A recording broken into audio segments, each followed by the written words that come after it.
which is what? Salt you eat. You know that? Sodium chloride is the salt that you eat, right? So you get salt. And this hydrogen and OH join together to form what? Water. H2O. Make sense? So you see, these two chemicals are exchanging their parts, right? To produce new chemicals. Make sense? So salt, you get salt and water. So this is a good example of exchange reactions.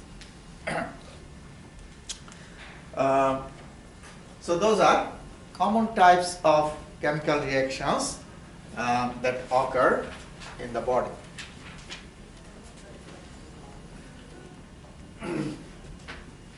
Compounds. Your body consists of both organic and inorganic compounds. Okay? I have already mentioned at the beginning that water is the most common inorganic compound in the body, right? Water. And other inorganic compounds are acids, most of the acids, bases, salts. So all those. Now you see here, this is interesting. All these are what?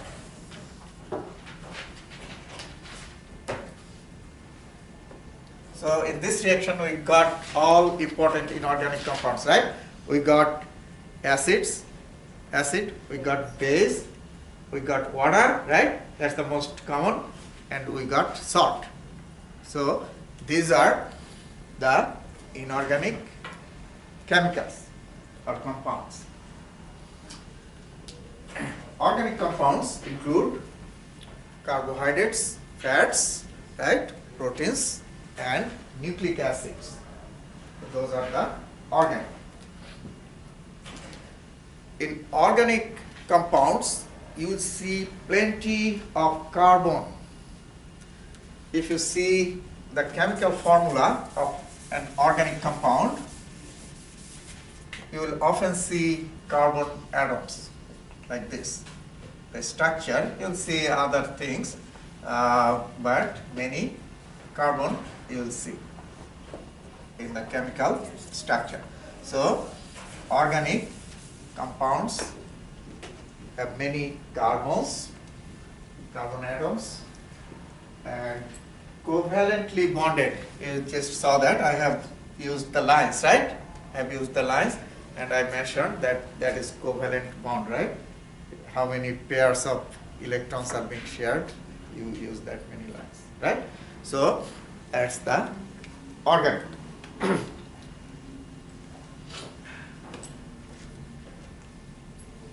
Properties of water. Water has some very important properties, and because of those important properties, your body, those properties are essential for your life. For example, water has high heat capacity. That means water can hold a lot of heat inside it. That means what? Water can hold heat inside it, lot of heat inside it. High heat capacity, that is very important, okay? Better if you just write down what I say, okay? These things are already there. So copying doesn't make, because you can have access anytime. So high heat capacity, that means water can hold a lot of heat inside it. How you know that? You know that when sweating occurs, small amount of water gets out from the body, right?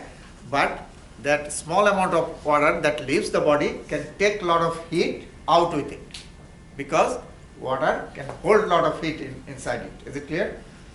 Another example, when you drink hot coffee, right? You see it stays hot for a long time, right? You can drink for a long time. Why? Because inside the water of that coffee you have a lot of heat inside it. Make sense? So when you boiled it, it took a lot of heat inside. Now, that's why it stays hot for a long time. Is it clear? So, high heat capacity. Now, why that is important for our body? That is the question. That's the important thing. Why high heat capacity is important for our body? Now, one example I gave you, that a small amount of water can take a lot of heat out, right? To cool down the body if your body gets hot. Make sense? Another is, you know, today is very cold outside, right? If you go outside and your body is mainly what? No, what kind of chemical? Water. See, 60 to 80% of body volume is water, right? I mentioned already a few times. So your body is mainly water. Make sense? So it is funny. Now, if you go outside and if water quickly gets cold or hot, then what will happen? Your body will immediately become very cold. Make sense? Because your body is water. Same thing, if you go into a hot place, go to a hot place, where, you know, in Las Vegas, sometimes it becomes 130 degrees, right? So if you get out of your car and if water gets hot quickly, immediately, then what will happen? Your body will become 130 degrees, right? Because your body is water. And you will die. 130 degrees, you want somebody to know that, right? So you see how your water is protecting your body, right? It will not quickly become cold, not will quickly become hot. Okay, so that is very important property of water. High heat of vaporization. Water will not turn to air or vapor easily. If that happens, then that is also a big problem. Your body is mainly water, right? Now, if the water becomes vapor quickly, you know, then your body will shrink. 60 to 80% volume is water, right? So water should not turn to vapor quickly. So it needs a lot of heat to convert the water to vapor, which is good. Body's major transport medium is water. We know that blood circulates throughout the body to transport chemicals, and blood is mainly water. So water transports the chemicals. Necessary part for hydrolysis and dehydration synthesis reactions. Just know, we will not go into detail since this is not chemistry class. Just know that in many chemical reactions, water is either used or water is produced. For example, in this reaction, what happened? Water was produced. Water was produced. Make sense? So, synthesis of water. And there are many chemical reactions that need water. Without water, chemical reactions will not take place. So water is used. So either hydrolysis, water breakdown occurs, or water is synthesized or formed, like this one. Cushioning. In many areas of your body, you have fluid, and that protects the organs. You know, around your brain, anybody, what kind of fluid you have? Cerebrospinal fluid, right? CSF, to protect your brain. Make sense? Because you know that this is hard skull, bone, right? And your soft brain tissue is here, right? And in between, you have cerebrospinal fluid, right? So when you ride on roller coaster, you know, suddenly, most, right? Your brain doesn't hit the skull because of that fluid, right? So when you brake your car suddenly, right? Your body shakes, but that does not damage the brain. Around your heart, you have pericardial fluid. Around your lungs, you have pleural fluid, okay? Around your abdominal organs, you have peritoneal fluid. Probably some of you have heard, right? So you see, around important organs of your body, you have what? Fluid, and that is water. Make sense? That's the important information around the important organs of your body. You have fluid, and that is water, and that protects the important organs. Okay. Acids and bases. So we know that inorganic compounds are acids, bases, salts, and water. So we have already talked about the water. So now let's quickly talk about acids and bases. These two, okay? Very briefly. Acids are hydrogen ion donors. Acids can quickly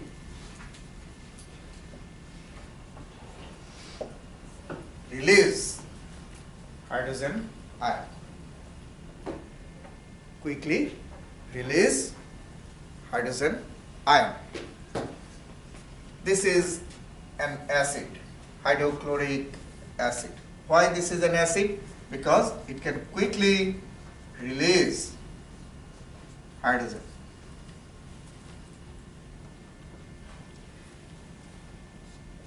Carbonic acid, another acid, you know that. Why it is an acid? Because this one can also quickly release hydrogen. That's why both are acids. Now you tell me, if I ask you, both can quickly release hydrogen, right? That's why both are acids. Now if this one can release acid faster than this one, both are quick, but this one is faster, okay?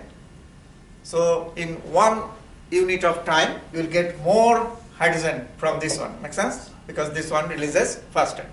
So this one is what? Stronger acid. This one is weaker acid. Is it clear? So the one can quickly release, that can release more, right? So that is the stronger acid. So that's how we determine the strength of an acid. So that's about acid. Now, how do we know that that one can release it quicker? That might be a dumb question, but is it only because they just have one, so it's easier to release rather than two? It depends on the concentration, one thing. Hydrochloric acid could have different strengths, right? Like how much water we mix in it. So if more concentrated hydrochloric acid will release more. Okay, so that is one. And of course, it's the property of that chemical. Okay, that how quickly it will be dissociated or associated. All those depends on how strong the bonds are between hydrogen and chlorine, right? If the bond is strong, release will be what? Slow. Yeah. Make sense? Difficult. If the bonds are weak, release will be faster. Make sense? So several factors determines the strength. Okay, so that is acid. Now base, sodium hydroxide is the most common base, most ideal. Base is the chemical that can quickly release OH, hydroxide. So bases can quickly release what? OH. So this is a base. Now, why releasing this one is important? Let me just, you need to know in relation to your body why that is important. So let's see.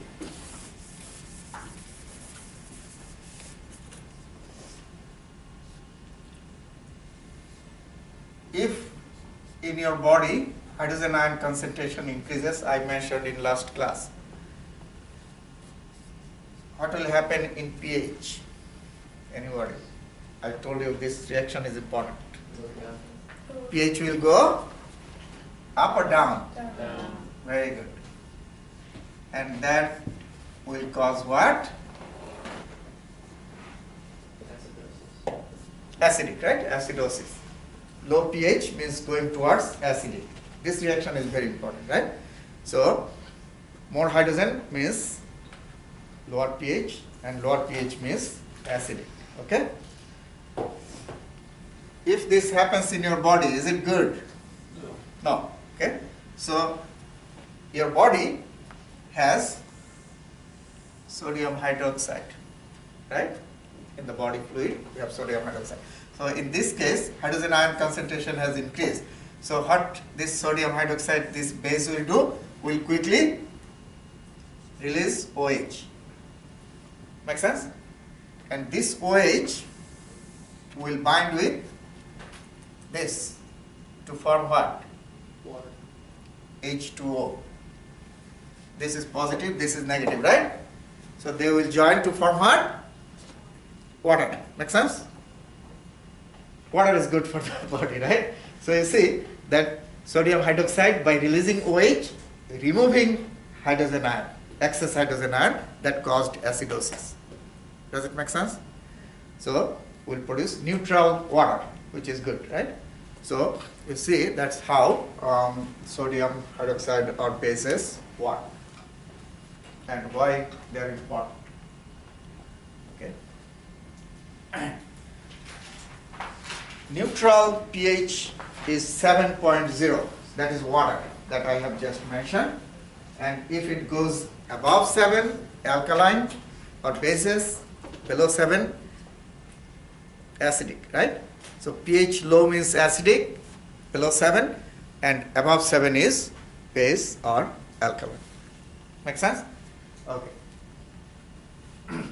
So acidic is from 0 to 6.99, then 7 is neutral, and from 7.1 and above is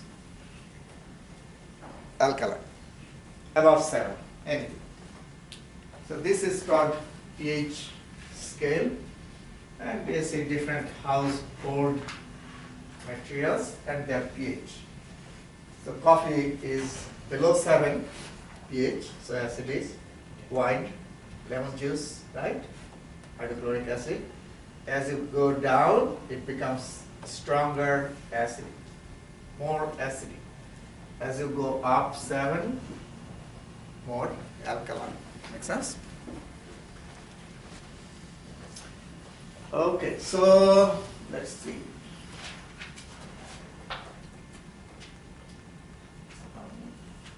Okay, let's quickly finish. This is not difficult, just what you need to know. Organic compounds are carbohydrates, fats, proteins, and nucleic acids. Just know that carbohydrates, if you see the chemical structure of a carbohydrate, you have CHO, carbon, hydrogen, oxygen. Now you tell me, how many chemicals form about 96% of body mass? 4. 4. Remember that? How many elements? 4. Carbohydrates. Carbon, hydrogen, oxygen, and nitrogen, right?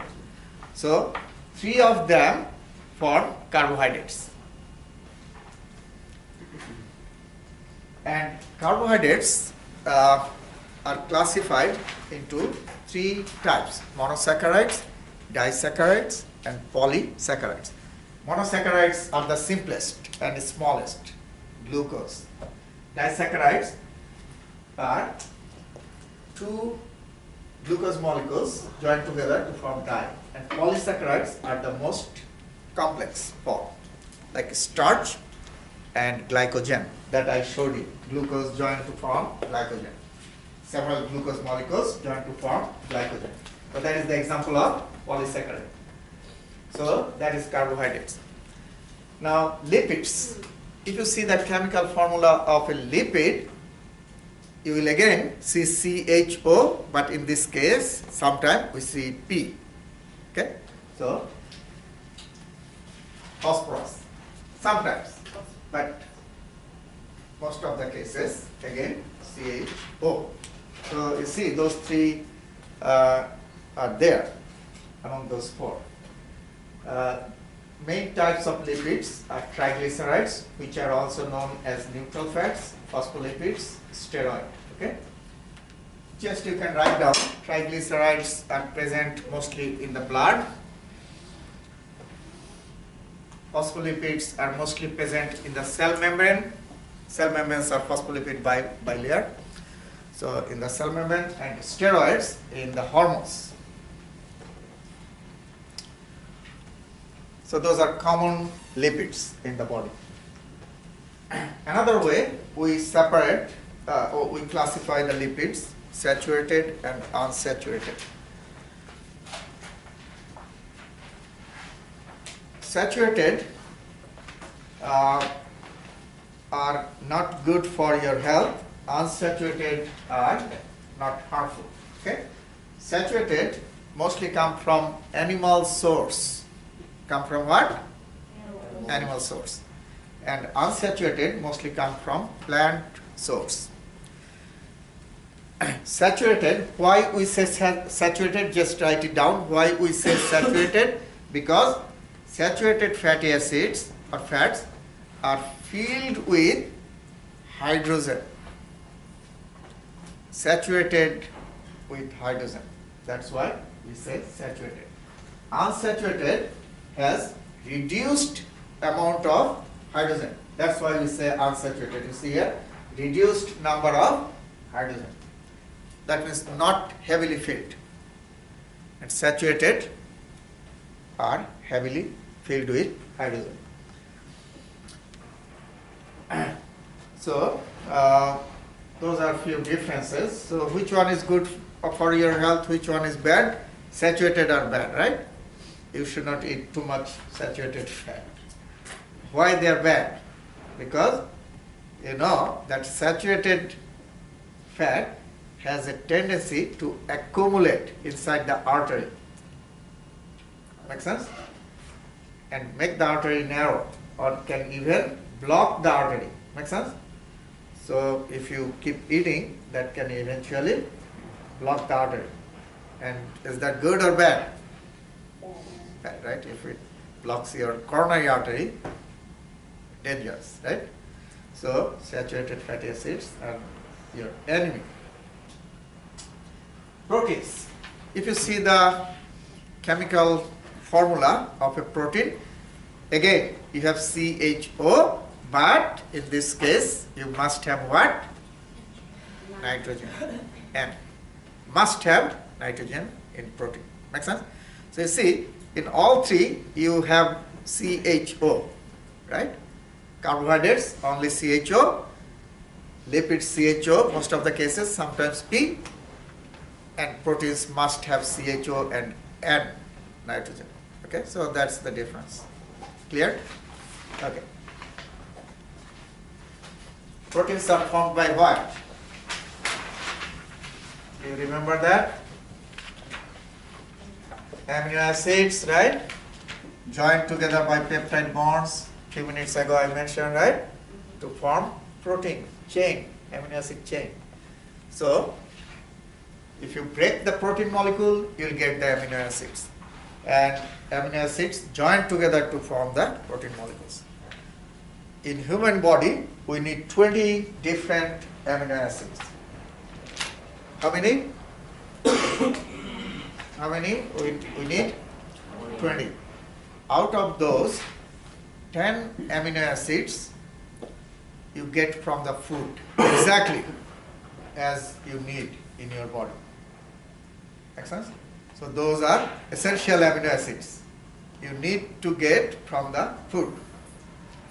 And other 10 amino acids can be modified as your body needs. So those are non-essential amino acids. Okay? So those you have to, your body cannot change, so you have to get exactly they are present in the food. Make sense? Because your body cannot do anything. So you have to get exactly as your body need from outside. So those are called essential amino acids. ATP gives energy. I have mentioned in last class how we get ATP by metabolism. I showed you that reaction. So just know that ATP gives what? Energy. ATP releases adenosine triphosphate. That means it has 3 phosphate. Okay, so ATP breakdown produces ADP diphosphate, and 1 phosphate is released from ATP. So this one gives energy. Okay, so this released phosphate gives energy, and energy is needed in many functions in your body. These are just few examples. In the cell membrane, you have gated channels. To open the gate and close the gate, you need what? Energy, right? If I ask you to open the door or gate, you have to use energy, right? But to open the gate and close the gate, you need ATP. For muscle contraction, making the muscle shorter, right? You need ATP. For chemical reactions, when she was asking, you remember I said that molecules must come what? Close to each other, right? To chemical reaction happen. If they stay away, no chemical. So sometimes we need to bring the molecules together to make the chemical reaction occur. So you see, this is bringing this chemical close to this, and that will cause the chemical reactions. So these are just few examples, but in almost all physiological processes in your body, you need energy or ATP. Okay? Make sense? A lot of information, right? But very useful information you need to know. So if you have any question, you can ask me.